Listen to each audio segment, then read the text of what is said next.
जय हिंद दोस्तों, मैं अरविंद यादव आप सभी का स्वागत करता हूं अपने YouTube channel SSC Edge Spark पर। दोस्तों, कल आप लोगों की परीक्षा होने वाली है 17 फरवरी में उत्तर प्रदेश पुलिस की। बच्चों, उसके पहले आप लोगों को एक बढ़िया सा टेस्ट देना होगा इंडियन हिस्ट्री का, भारतीय इतिहास का। तो बच्चे बकवास बिल्कुल भी नहीं करेंगे, फटाफट टेस्ट की ओर बढ़ेंगे। पहला प्रश्न देखिए बच्चों, भीमबेटका की गुफा किसके लिए जानी जाती है? बच्चों, भीमबेटका की गुफा आपने बताना है कि किसके लिए प्रसिद्ध है। जैन मंदिरों के लिए, पुरानी चित्रकला के लिए, या फिर गुफा चित्रकारी के लिए? तो बच्चों ऑप्शन नंबर सी आपका बिल्कुल करेक्ट होगा, गुफा चित्रकारी के लिए। बच्चों, भीमबेटका की गुफा क्या है, प्रसिद्ध है। और ये बच्चों है कहां पर? तो आप बताएंगे कि एमपी में है। यहाँ पर क्या था ना कि आदि मानव लोगों ने एमपी में क्या किया था, गुफा के अंदर निवास करते थे और वहां पर उन्होंने गुफा चित्रकारी की थी। वहां पर बच्चों घोड़े का शिकार करते हुए एक चित्रकला काफी फेमस है, आप लोगों ने गूगल पे देखा भी होगा, है ना। तो आपको मुझे बताना है कमेंट करके किन किन बच्चों के कितना स्कोर है। बच्चों, अपना स्कोर आपको नीचे कमेंट करना है। ऑप्शन नंबर सी बच्चों आपका बिल्कुल करेक्ट है। अगला प्रश्न देखिए कि पहली बार कृषि के साक्ष्य कहां से मिले थे? बच्चों, आपको बताना है कि कृषि के पहली बार साक्ष्य कितने समय पहले मिले थे। बच्चों, आपको बताना कितने समय पहले और कहां मिले थे। तो ऑप्शन नंबर बी बच्चों आपका बिल्कुल करेक्ट होगा। कृषि के बच्चों एग्रीकल्चर के पहली बार साक्ष्य 7000 बीसी में मिले थे, है ना। और कहां पर बच्चों मिले थे? तो आप बताओगे कि ये मेहरगढ़ में मिले थे। बच्चों, मेहरगढ़ आज पाकिस्तान में है। मेहरगढ़ बच्चों आज कहां पर है? तो आप बताओगे पाकिस्तान में है। बच्चों, एग्जाम में आपसे पूछा जाएगा कि मेहरगढ़ आखिरकार लोकेशन क्या है, कहां पर स्थित है? तो आप बताओगे सुलेमान। आप बता देना बच्चों, सुलेमान पहाड़ियां तथा किन्थर पहाड़ियों के बीच में, सुलेमान तथा किरधर पहाड़ियों के बीच में है बच्चों क्या, आपका मेहरगढ़। ठीक है, मेहरगढ़ कहां पर? सबसे पहले बच्चों किसकी खेती की गई थी? तो आप बताओगे कि पहले खेती गेहूं और जौ की गई थी। बच्चों, किसकी? गेहूं और जौ की सबसे पहले खेती की गई थी। अगला प्रश्न देखिए कि विश्व का पुरातात्विक संग्रहालय कहां पर है? बच्चों, पुरातात्विक संग्रहालय विश्व का कहां पर है आपसे पूछा गया है। हम भारत की भी अभी बात करेंगे। तो बच्चों ऑप्शन नंबर डी आपका बिल्कुल करेक्ट होगा, डेनमार्क में बच्चों, कोपेनहेगन में। ठीक है, आप याद रखना कोपेनहेगन, है ना। कोपेनहेगन है कहां पर बच्चों? डेनमार्क में। और इसी कोपेनहेगन में क्या है, विश्व का पुरातात्विक जो है संग्रहालय बना हुआ है, कोपेनहेगन डेनमार्क में। ठीक है बच्चों, इतनी चीजें आपको यहां से ध्यान रखनी है। चलिए अगला प्रश्न देखिएगा, बहुत आसान है कि भारत के पुरातात्विक संग्रहालय कहाँ स्थित है? बच्चों, उत्तर प्रदेश का, भारत का, इंडिया का पुरातात्विक संग्रहालय कहां पर है? यूपी में, एमपी में, दिल्ली में, पंजाब में? तो बच्चों मध्य प्रदेश में। ऑप्शन नंबर बी आपका बिल्कुल करेक्ट होगा। क्या नाम था बच्चों? मानव क्या था? मानव पुरातात्विक संग्रहालय, जिसका वर्तमान में नाम बच्चों क्या है? इंदिरा गांधी पुरातात्विक संग्रहालय। ठीक है, इसका नाम बच्चों बदल दिया गया था बाद में, है ना। चलिए ध्यान रखिएगा, कहां पर है बच्चों? एमपी में है, एमपी में। ध्यान में रखना बच्चों, एमपी में। आप मुझे बताएंगे कि एमपी की, उत्तर प्रदेश में, उत्तर प्रदेश से सबसे ज्यादा सीमा किसकी लगती है? तो बच्चों सबसे सर्वाधिक सीमा लगती है अपनी एमपी की, है ना। एमपी की सर्वाधिक सीमा लगती है। एमपी का बच्चों वो वाला डिस्ट्रिक्ट बताना है, उत्तर प्रदेश का ऐसा डिस्ट्रिक्ट जो एमपी से 3 ओर से घिरा हुआ है। तो आप बताओगे कि वो होगा बच्चों ललितपुर, है ना, ललितपुर।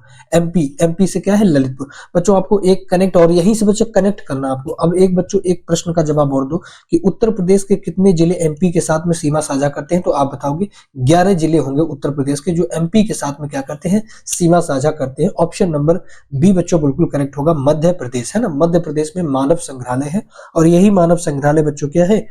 भारत का पुरातात्विक संग्रहालय है। चलिए, हड़प्पा की खुदाई किसके द्वारा करवाई गई थी? बच्चों आपसे पूछा गया है कि हड़प्पा की खुदाई किसके द्वारा करवाई गई थी? तो बच्चों बी ऑप्शन बिल्कुल करेक्ट होगा, दयाराम साहनी ने हड़प्पा की खुदाई करवाई थी। बच्चों कब करवाई थी एक बात ध्यान रखना, तो ये 1921 में दयाराम साहनी के द्वारा हड़प्पा की खुदाई करवाई गई। बच्चों हड़प्पा क्या है? सिंधु घाटी सभ्यता का एक बहुत प्रचलित, बहुत प्रसिद्ध एक स्थल है हड़प्पा। और हड़प्पा की खुदाई 1921 में दयाराम साहनी के द्वारा करवाई गई।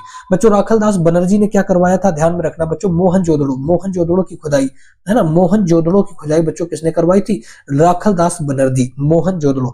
बच्चों गोपाल मजुमदार ने क्या करवाया था? ध्यान में रखना, इन्होंने चंदहुदड़ो, है ना, चंदहुदड़ो की क्या करवाई थी? खुदाई करवाई थी। बच्चों किसने? मोहनदास मजुमदार। और बच्चों चंदहुदड़ो में मिला क्या था? तो कॉस्मेटिक्स की सामान मिला था, कॉस्मेटिक्स का सामान। ठीक है, यानी कि जो सौंदर्य की चीजें होती है ना, सौंदर्य की चीजें, वो वहां पर मिली थी। सौंदर्य की चीजें, आपकी कॉस्मेटिक्स के प्रोडक्ट जो थे ना, वो मिले थे चंदहुदड़ो से। ध्यान में रखना बच्चों इस चीज को, है ना। अगला प्रश्न देखिए, सिंधु घाटी सभ्यता का सबसे बड़ा स्थल कौन सा है? बच्चों आपको बताना है कि सिंधु घाटी, इंडस वैली सिविलाइजेशन का सबसे बड़ा जो स्थल है बच्चों वो कौन सा है? तो ध्यान में रखना, ऑप्शन नंबर ए बच्चों राखी गढ़ी होगा। Option number A Rakhi Garhi बच्चों सबसे बड़ा स्थल है। बच्चों अगर हम राखी गढ़ी कहाँ पर आपको बताना है तो ये बच्चों है हरियाणा में। कहाँ पर है बच्चों? हरियाणा में, है ना। राखी गढ़ी कहाँ पर है? हरियाणा में। ध्यान में रखना बच्चों। कालीबंगम की अगर बात की जाए तो कालीबंगम बच्चों राजस्थान में पड़ेगा। कहाँ पर? राजस्थान में बच्चों पड़ेगा आपका कालीबंगम। इसके बाद बनमाली, तो बच्चों बनमाली भी कहाँ पर है? हरियाणा में है अपना बनमाली, हरियाणा। हरियाणा में बच्चों बनमाली। एक बात ध्यान रखना कि मिट्टी का हल, मिट्टी का हल बच्चों कहाँ से मिला है? तो मिट्टी का हल बच्चों कहाँ से मिला है? आप ध्यान में रखना, ये मिला है बनमाली से। मिट्टी का हल बच्चों कहाँ से मिला है? बनमाली से। अगर बच्चों लोथल की बात की जाए तो लोथल में क्या मिला था? तो लोथल में मिला था शी पोर्ट, है ना। शी पोर्ट याद रखना, शी पोर्ट यानी कि समुद्री बंदरगाह। बंदरगाह कहां से मिला था? लोथल से मिला था, है ना, लोथल से। और इसी लोथल के बंदरगाह में बच्चों ईरान की मोहर मिली थी, जिससे हम लोगों ने ये पता लगाया कि लोथल के जो लोग होंगे वो ईरानियों के साथ में क्या करते होंगे? व्यापार करते होंगे। लोथल बच्चों कहां पर है? तो ध्यान रखना, ये बच्चों गुजरात में आपका लोथल पड़ता है, गुजरात में।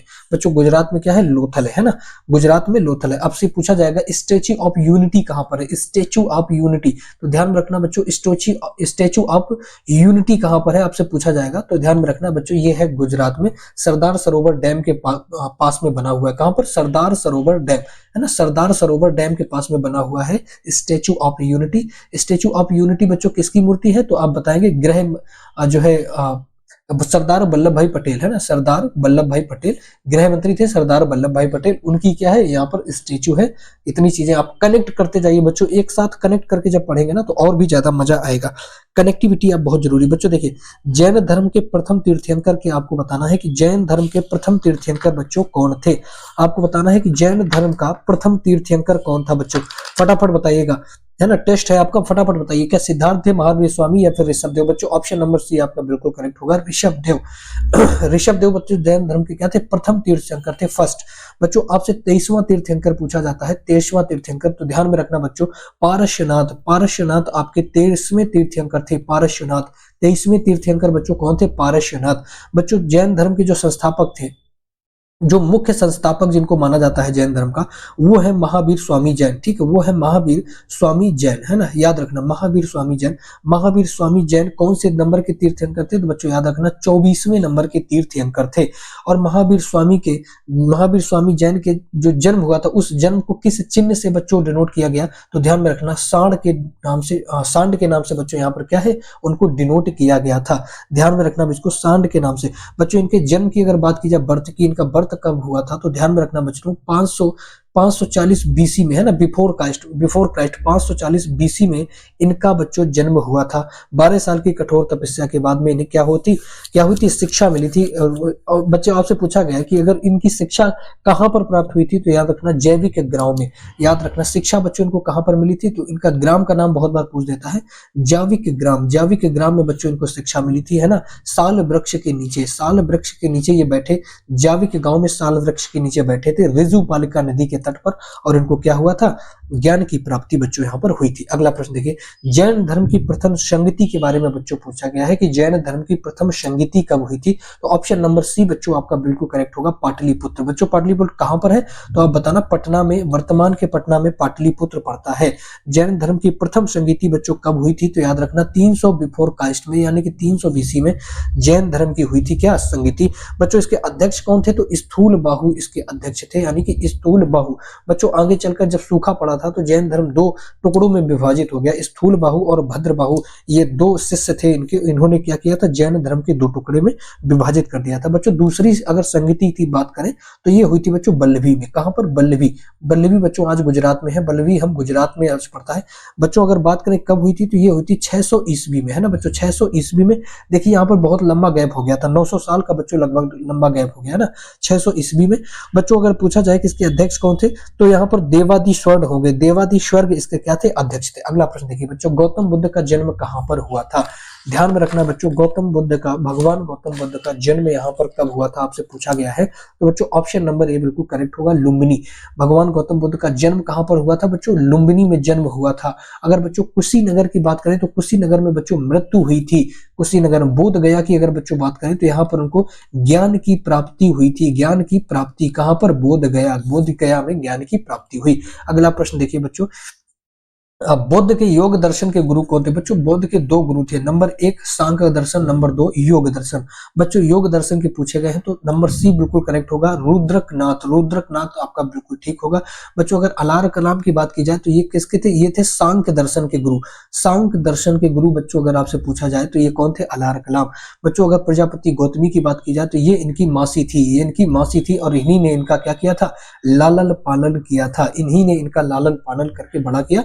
चूंकि गौतम बुद्ध जब पैदा हुए थे इनकी मां का निधन हो गया था। अगला प्रश्न देखिए, गौतम बुद्ध की तीसरी संगति बच्चों कहां हुई और कब हुई? ध्यान में रखना, बहुत इंपॉर्टेंट है बच्चों।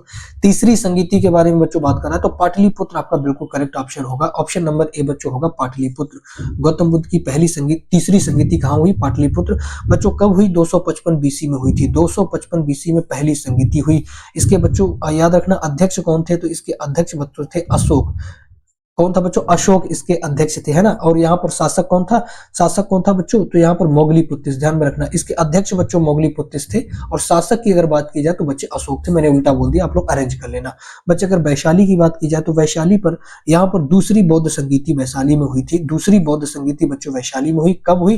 383 बीसी में बच्चों हुई थी। 383 बीसी में बौद्ध की दूसरी यहाँ पर बौद्ध संगीति। अध्यक्ष बच्चों इसका जो शासक था बच्चों कौन था? उस समय शासक था कालाशोक, है ना। उस समय शासक था कालाशोक। बच्चों राजगीर की अगर बात की जाए तो यहाँ पर प्रथम बौद्ध संगीति राजगीर में हुई थी। बच्चों कब हुई? याद रखना 483 बीसी में हुई थी। अगर इसका अध्यक्ष पूछा जाए तो अध्यक्ष बच्चों थे महाकश्यप और यहाँ पर शासक की बात की जाए तो शासक था अजातशत्रु। शासक बच्चों था अजातशत्रु, है ना। अध्यक्ष थे महाकश्यप। अगला प्रश्न देखिए, निम्नलिखित में से कौन सा शासक बुद्ध धर्म का अनुयायी था? बच्चों आपको बताना है कि बुद्ध धर्म का अनुयायी कौन था। तो बच्चों ऑप्शन नंबर ए आपका बिल्कुल करेक्ट होगा। मगध साम्राज्य का महान शासक अशोक किसका अनुयायी था? बुद्ध धर्म का अनुयायी था। बच्चों अगर चंद्रगुप्त की बात की जाए कि चंद्रगुप्त किसका अनुयायी था तो बच्चों ध्यान रखना ये जैन धर्म का अनुयायी था। इसके बाद अगर बच्चों कालाशोक की आपसे बात की जाए कि कालाशोक किसका अनुयायी था तो कालाशोक यहाँ पर बच्चों किसी का अनुयायी नहीं था। अगर बिंबिसार की बात की जाए तो ध्यान में रखना ये आजीवक संप्रदाय का अनुयायी था। आजीवक संप्रदाय। चलिए अगला प्रश्न देखिए बच्चों, मगध महाजनपद का प्रथम शासक कौन था? बच्चों मगध महाजनपद का पहला शासक आपको बताना है। तो ऑप्शन नंबर सी आपका बिल्कुल करेक्ट होगा। बिंबिसार मगध साम्राज्य का कौन था? पहला बच्चों यहाँ पर शासक था बिंबिसार। ध्यान में रखना बच्चों बिंबिसार। चलिए अगला प्रश्न देखिए, जियो और जीनो दो का सिद्धांत किसने दिया था? जियो और जीनो दो का सिद्धांत बच्चों किसने दिया था? ध्यान में रखना ये सिद्धांत बच्चों अशोक ने दिया था। Option number B. बच्चों अशोक पहले कैसा था? बहुत क्रूर राजा था। बहुत क्रूर राजा अशोक था, है ना। मगध साम्राज्य का सबसे प्रतापी राजा माना गया है अशोक। बच्चों अशोक ने ही अपने शिलान्यास में अपने आप को प्रियदर्शी का दर्जा दिया था। प्रियदर्शी, ध्यान में रखना आपसे पूछा जाएगा कि प्रियदर्शी का दर्जा किसने दिया तो अशोक ने ही अपने आप को प्रियदर्शी पुकारा था। इसके अभिलेखों में प्रियदर्शी का जिक्र किया गया था।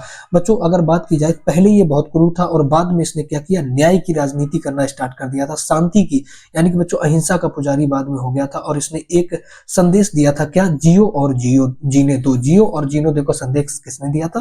तो ध्यान में रखना बच्चों अशोक ने दिया था। ऑप्शन नंबर सी आपका बिल्कुल करेक्ट होगा। इसके बाद देखिए बच्चों, गुप्त वंश का सबसे कमजोर शासक के रूप में किसे जाना जाता है? तो बच्चों रामगुप्त। ऑप्शन नंबर बी आपका बिल्कुल करेक्ट होगा, रामगुप्त।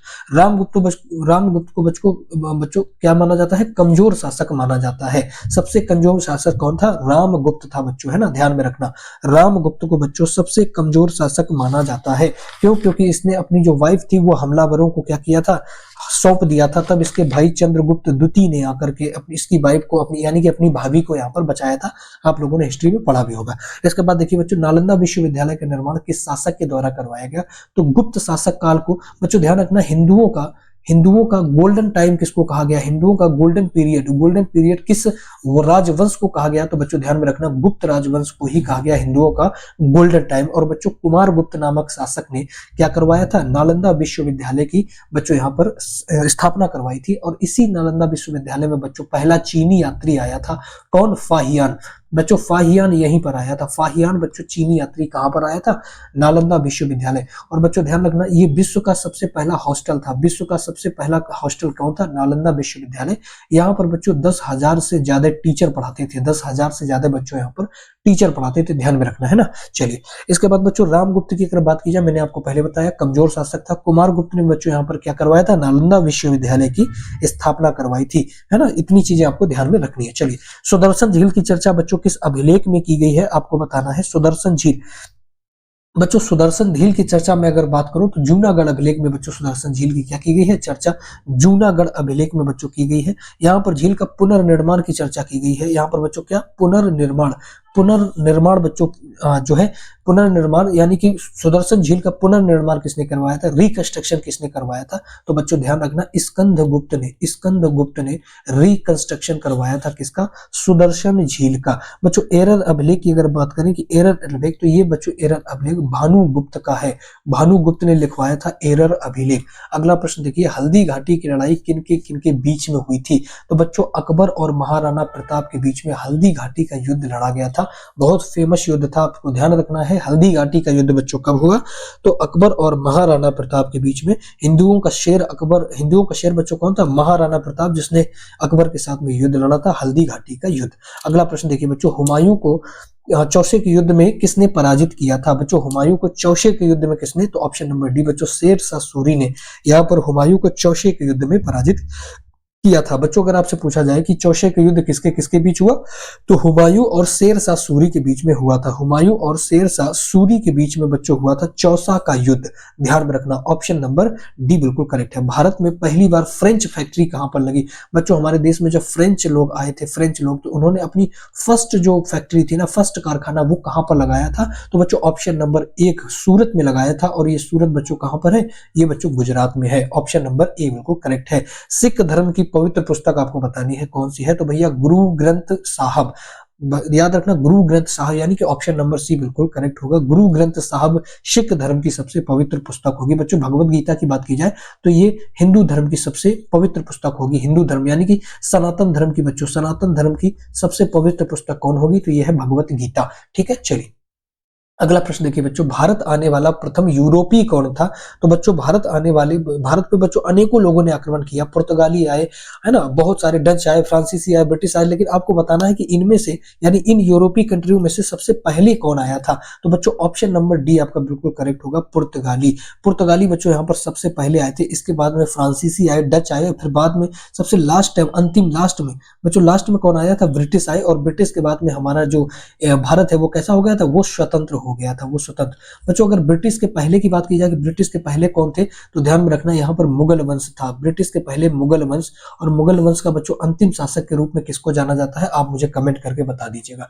चलिए, यादव राजाओं की राजधानी कौन सी थी, बच्चों आपको बताना है यादव राजाओं की राजधानी कौन सी थी, तो ध्यान रखना बच्चों ऑप्शन नंबर ए आपका बिल्कुल करेक्ट होगा, देवगिरी। ऑप्शन नंबर ए बच्चों देवगिरी यादव राजाओं की क्या थी, राजधानी थी। अगला देखिए बच्चों, कन्नौज का युद्ध कब लड़ा गया, आपको ध्यान में रखना है कि कन्नौज का युद्ध कब लड़ा गया था।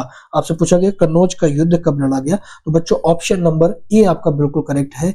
1540 में कन्नौज का युद्ध लड़ा गया। किसके किसके बीच बच्चों, हुमायूं के बीच बच्चों, और शेर शाह सूरी, जिसमें से शेर शाह सूरी ने हुमायूं को पटक के मारा था। शेर शाह सूरी ने हुमायूं को बच्चे बहुत पटक के मारा था। इसके बाद हुमायूं ने क्या किया था, देश छोड़कर के ही भाग गया था। हुमायूं देश छोड़कर भाग गया था। यहाँ पर कन्नौज का युद्ध बहुत फेमस है। 1540 में कन्नौज का युद्ध लड़ा गया। हुमायूं ने शेर शाह सूरी के बीच में लड़ा गया। शेर शाह सूरी ने हुमायूं को पटक के मारा था, है ना। चलिए, पुर्तगाली की तलाश में, पुर्तगाली किसकी तलाश में बच्चों होगा, यहाँ पर आपको डैश है ऑप्शन बताना है कि पुर्तगाली किसकी तलाश में भारत आए थे, मलमल के कपड़ों के, मजदूरों के, मसालों के, या सोने के, तो ऑप्शन नंबर सी बच्चों को बिल्कुल करेक्ट होगा। मसालों के तलाश में बच्चों पुर्तगाली लोग यहाँ पर आए थे। आपको बताना है कि मसालों का बगीचा किसको कहते हैं, मसालों का बगीचा, गार्डन ऑफ मसाला किसको कहते हैं, भैया बता दो। एमडीएच मसाला कहाँ के फेमस है, तो भैया देख लेना केरल। ठीक है, केरल की घाटियों को मसालों का बगीचा बच्चों कहा जाता है। अगला प्रश्न देखिए, किसे मैसूर का शेर कहा जाता है, भाई साहब ये नाम अगर आप एकदम याद रखोगे ना, तो आपके अंदर एकदम जज्बात एकदम उबल जाएगा खून आपका। ऑप्शन नंबर बी बिल्कुल करेक्ट होगा, टीपू सुल्तान। जब पूरा देश, मेरे प्यारे भाइयों, जब हमारा पूरा देश जो है ना वो गुलामी की जंजीरों में जकड़ा हुआ था, तो एक भारत का अकेला ऐसा शेर था टीपू सुल्तान, जिसने अपनी सियासत पर मैसूर में क्या किया था, सभी अंग्रेजों को भगा करके वहां के मैसूर को स्वतंत्र कर दिया था। यानी कि मैसूर, टीपू सुल्तान का अलग कार्यक्रम चल रहा था, है ना। जब पूरे देश में ब्रिटिश अपनी हुकूमत कर रहे थे, तब टीपू सुल्तान ने उसको मैसूर को स्वतंत्र घोषित कर दिया था। आज अगर हम बच्चों बात करें भारत में, आज भारत में बच्चों टीपू सुल्तान जैसे नौजवानों की बहुत कमी है। टीपू सुल्तान जैसे नौजवानों की बच्चों बहुत कमी है। भारत का इकलौता ऐसा शेर था जिसने अंग्रेजों के चुंगल से मैसूर को छुटा करके आजाद कर दिया था। टीपू सुल्तान बच्चों ध्यान रखना, ऑप्शन नंबर बी बिल्कुल करेक्ट होगा। अगला प्रश्न देखिए, बक्सर की लड़ाई बच्चों कहां पर लड़ी गई थी? बक्सर कहां पर है? तो बच्चों ध्यान में रखना, बक्सर अपना बिहार में है। कहां पर है? बिहार। बक्सर की लड़ाई बच्चों बहुत इंपॉर्टेंट है, क्योंकि बक्सर की लड़ाई और इसके बाद बच्चों प्लासी की लड़ाई, ये दो लड़ाइयां हारने के बाद में ही हमारे यहाँ ब्रिटिशर्स क्या हुए थे, एंट्री मार गए थे, है ना। तो बक्सर की लड़ाई आपको बताना है कहां पर लड़ी गई। तो ऑप्शन नंबर सी बच्चों 1764 में बक्सर की लड़ाई बच्चों लड़ी गई थी। 1764 में बक्सर की लड़ाई लड़ी गई थी। किनके बीच? तो जाहिर सी बात है ब्रिटिशर्स होंगे, ब्रिटिशर्स, और ब्रिटिशर्स ने किनके खिलाफ लड़ा था? मुगल के खिलाफ बच्चों, है ना। मुगल के खिलाफ बक्सर की लड़ाई लड़ी गई थी। मुगल का अंतिम शासक कौन था? अंतिम तो आप बता देंगे औरंगजेब था बच्चों, औरंगजेब, है ना। यही पागल शासक था जिसके कारण क्या हुआ था, ब्रिटिश हमारे यहाँ देश पर एंट्री मार गए थे, औरंगजेब।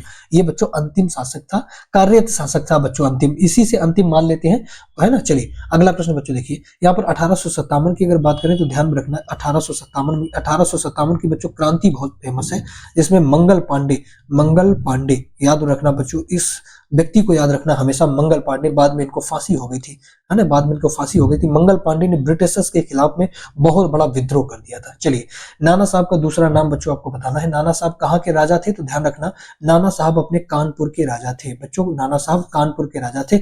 उत्तर भारत का मैनचेस्टर बच्चों किसको कहा जाता है? उत्तर भारत का मैनचेस्टर, तो बच्चों वो कानपुर को कहते हैं। भारत का सबसे प्रदूषित सिटी बताना है, भारत का सबसे पोल्यूटेड सिटी बच्चों कौन सी है? तो बच्चों याद रखना वो कानपुर होगी। और कानपुर किसके लिए बच्चों फेमस है? चमड़े के लिए कानपुर फेमस है।